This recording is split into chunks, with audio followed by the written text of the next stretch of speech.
Hello everyone, welcome to टेक्चर math. आज के सेशन में हम सेट वैल्यू और पैच वैल्यू से रिलेटेड कुछ और ऐसे डिफरेंशिएशन पॉइंट देखेंगे जिसकी बेसिस पे आप आंसर कर सकते हो कि सेट वैल्यू और पैच वैल्यू में क्या डिफरेंस होता है।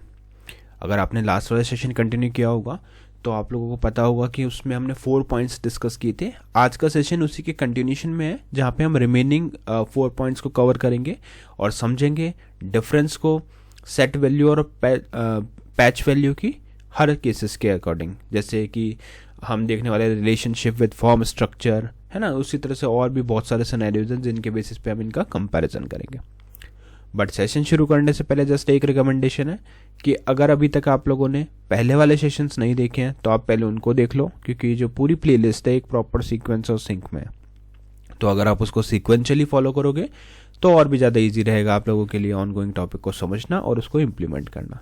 क्योंकि अभी के लिए हमारी मेन प्रायोरिटी यही है कि कैसे हम रिएक्टिव फॉर्म को एक सिंपल वे में समझें, सेट वैल्यू और उसके पैच वैल्यू के डिफरेंसेस को।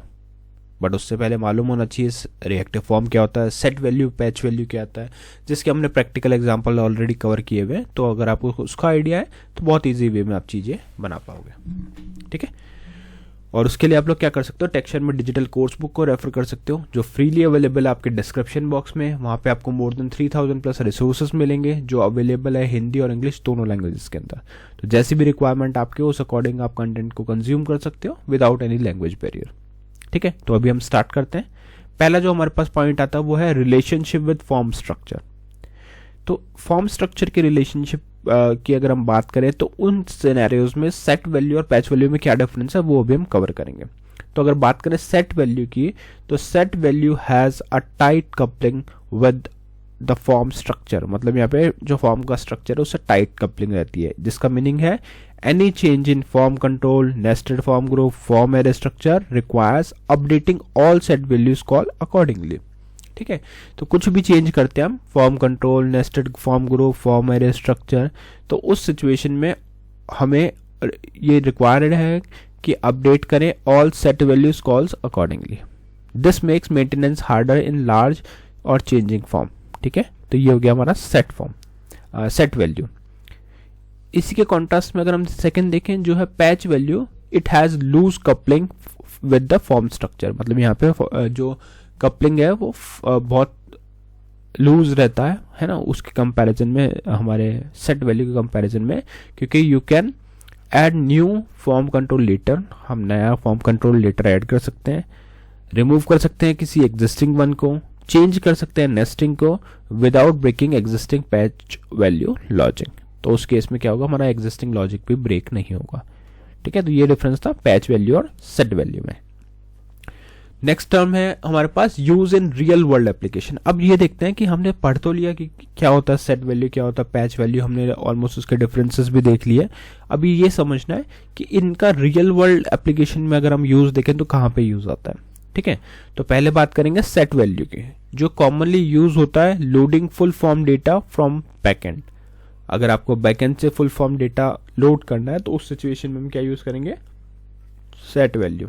दूसरा है डिस्प्लेइंग कंप्लीट यूजर प्रोफाइल, है ना, कंप्लीट यूजर प्रोफाइल डिस्प्ले करने के लिए हम इसको यूज करते हैं। Ensuring all form fields are populated, ठीक है। तो जब भी आपको यहाँ पे इंश्योर करना हो कि सभी फॉर्म फील्ड्स अपडेट हुई है, पॉपुलेट हुई है, तो उस सिचुएशन में भी हम किसको यूज करते हैं, सेट वैल्यू को।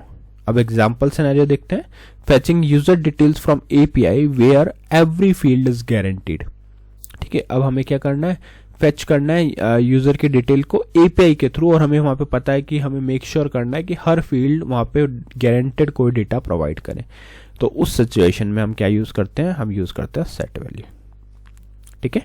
नेक्स्ट है हमारे पास patch value. Patch value commonly used when editing user profile. जब भी आप यूजर प्रोफाइल को एडिट करते हो उस सिचुएशन में हम इसे यूज करेंगे। Auto filling a single field, ठीक है। जब भी हमें ऑटो फिल करना हो सिंगल फील्ड को, उस केस में हम यूज करेंगे। Updating form based user instruction, जब भी फॉर्म बेस्ड यूजर इंस्ट्रक्शन को हमें कंसिडर करना है तो हम यूज करते हैं पैच वैल्यू। एग्जाम्पल सिनेरियो देखते हैं। Updating only the city after the selecting a location. Suppose आपने एक लोकेशन सेलेक्ट कर लिया जिसमें आपके पास कंट्री है, स्टेट है, पिन कोड है, सिटी है, बट लेटर आपको रियलाइज़ हुआ कि आपका जो सिटी था वो गलत था, आपको सिटी चेंज करना है। तो उस सिचुएशन में आप क्या करोगे, सिटी या पिन भी चेंज करना है, जैसा भी रिक्वायरमेंट है, तो उस सिचुएशन में हम प्रेफर करेंगे पैच वैल्यू के साथ जाने में। क्यों?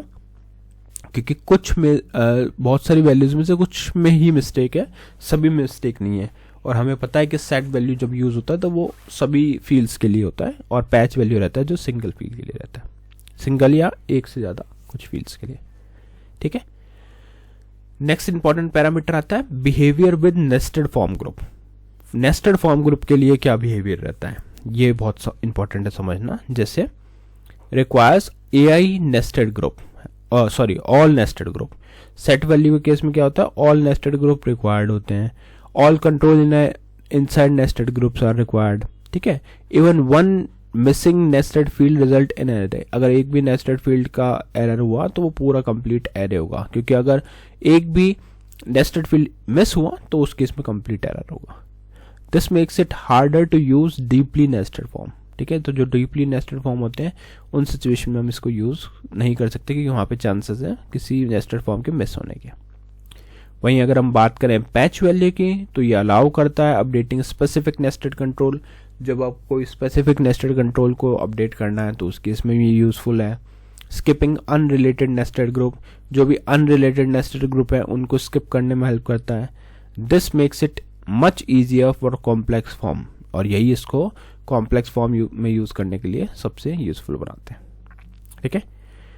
नेक्स्ट जो इंपॉर्टेंट और लास्ट पॉइंट है इसके डिस्कशन का, वो है हमारे पास सेफ्टी एंड मेंटेनेबिलिटी। तो इससे हम कंक्लूड करेंगे कि सेट वैल्यू और पैच वैल्यू में क्या डिफरेंस है। तो सेफ्टी और मेंटेनेबिलिटी की बात करें तो set value safer for strict data control contracts, है ना, जो स्ट्रिक्ट डेटा कॉन्ट्रैक्ट्स हैं उसके लिए सेफर है। Risky for frequently changing form, अगर आपका फॉर्म फ्रिक्वेंटली चेंज हो रहा है तो उस केस में यह रिस्की है। Error are immediate and visible, जो भी एरर्स हैं वो आपको इमीडिएट कोड लिखते टाइम भी मिल जाएंगे, रन टाइम पे भी मिल जाएंगे, तो विजिबल है, इमीडिएटली आपको पता चल जाता है। बात करें पैच वैल्यू को, तो वो सेफ है डायनामिक और इवॉल्विंग फॉर्म के लिए, है ना। जो भी डायनामिक फॉर्म है, इवॉल्विंग फॉर्म है, उस सिचुएशन में पैच वैल्यू यूजफुल है। It reduces chances of run time crashes. ठीक है। जो भी रन टाइम क्रैशेस के चांसेस हैं उनको ये बहुत रिड्यूस करता है, क्योंकि इस सिचुएशन में कुछ भी फिक्स नहीं है, बिल्कुल फ्लेक्सिबल है ये पैच वैल्यू, और प्रेफर्ड होता है उन most real world example applications के अंदर। जो मोस्टली रियल वर्ल्ड एग्जाम्पल्स वही सिनेरियोज वही होंगे, एप्लीकेशंस वही होंगे जहाँ पे डायनामिक हैं चीज़ें, है ना, कुछ भी फिक्स्ड नहीं है, कंडीशंस के अकॉर्डिंग चेंज हो रही है। तो इसीलिए उन सिचुएशन में पैच वैल्यू को ज़्यादा प्रेफर किया जाता है। ठीक है। तो आई थिंक अब तक हमने टोटल 8 पॉइंट्स कवर किए हैं। 4 हमने लास्ट सेशन में किए थे, 4 हमने इस सेशन में किए। बट इससे आपको एक ओवरऑल आइडिया मिल गया होगा कि सेट वैल्यू और पैच वैल्यू में क्या डिफरेंस होता है। इसको हमने डिटेल में इसीलिए पढ़ा है क्योंकि डिटेल में पढ़ना इंपॉर्टेंट था। इस पे काफ़ी बार इंटरव्यूज में क्वेश्चन आते हैं, कई बार सीधा पैरामीटर आपको दिया जाता है कि in terms of form structure what is the difference between set value and patch value, तो आपको आंसर करना होगा। या फिर सेकंड क्वेश्चन है रियल वर्ल्ड एप्लीकेशन में कौन से सिनेरियो में हमें सेट वैल्यू यूज़ करना चाहिए और कौन से में हमें पैच वैल्यू यूज़ करना चाहिए। तो उस सिचुएशन में आप सिंपली इन ही पॉइंटर्स को रिकॉल करके आंसर कर सकते हो। तो आप चाहे इंटरव्यू प्रिपेयर कर रहे हो या एग्जामिनेशन के लिए, आपका आंसर प्रॉपर रहेगा। ठीक है। तो अभी तक अगर हमने बात करी सेट वैल्यू और पैच वैल्यू की, तो उसके हमने 2 एग्जाम्पल किए जहाँ हमने प्रैक्टिकल देखा था पिछले सेशन में, और 2 वीडियोस हमने किए, 2 सेशंस हमने किए जिसके अंदर हमने थियोरेटिकल पॉइंटर्स कवर किए जिसमें डिफरेंस देखा सेट वैल्यू और पैच वैल्यू का। तो आई थिंक ओवरऑल एक आपको आइडिया मिल गया होगा कि सेट वैल्यू क्या होता है, पैच वैल्यू क्या होता है। और इस सेशन में मेनली हमने यही फोकस किया कि दोनों के डिफरेंसेस कुछ और कौन से पैरामीटर्स हैं, जैसे 4 पैरामीटर्स हमने और कवर किए लास्ट सेशन के कंटिन्यूशन में। तो टोटल 8 सिनेरियोज 8 पैरामीटर्स के बेसिस पे हमने इनका डिफरेंसेस देख लिया। तो इसमें तो इतना ही था। अब आप लोग क्या कर सकते हो, पहले एग्जाम्पल अगर अभी तक आप लोगों ने नहीं देखा है तो आप पहले एग्जाम्पल वाला सेशन देख के एग्जाम्पल कवर कर सकते हो, क्योंकि ये जो पूरी प्लेलिस्ट है एक सीक्वेंस में है ना, और सिक्वेंसली फॉलो करोगे तो बहुत ईजी रहेगा। तो ये था आज का, और अगर आपको कोई भी प्रॉब्लम क्वेरीज आती है तो वो आप डायरेक्टली कमेंट सेक्शन में पूछ सकते हो। तो आज के लिए इतना ही था। नेक्स्ट सेशन में हम बाकी टॉपिक डिस्कस करेंगे। So thank you for watching tech share math.